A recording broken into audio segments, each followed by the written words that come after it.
avoir conquis leur but, je l'ai dit, ben,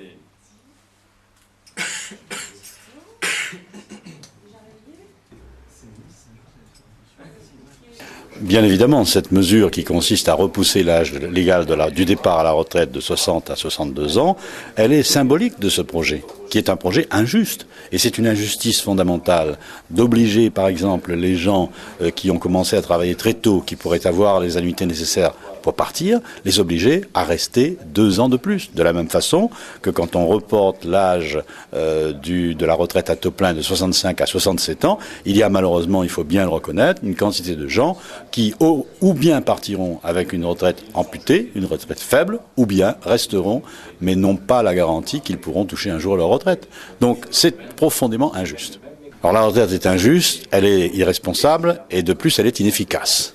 Parce que, d'abord, il faut bien se dire que, de l'aveu même des experts du gouvernement, il manque 15 milliards au pot. Ça veut dire qu'à aujourd'hui, tel qu'il est fait ce projet, il ne garantit pas la survie du système de retraite par répartition. Et puis, ce qui est extraordinaire, c'est que quand même, c'est toujours au même que l'on demande les plus gros efforts. Rien sur les stocks options et les bonus. Rien sur la contribution des banques et des établissements financiers.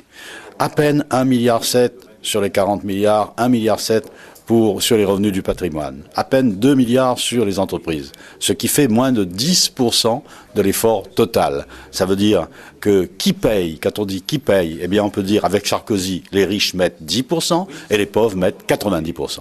C'est anormal, et c'est pourquoi nous disons, cette réforme, il faut bien évidemment la revoir lorsque nous reviendrons aux affaires. Nous nous préoccupons de faire le contraire de ce que fait Sarkozy, c'est-à-dire d'avoir une réforme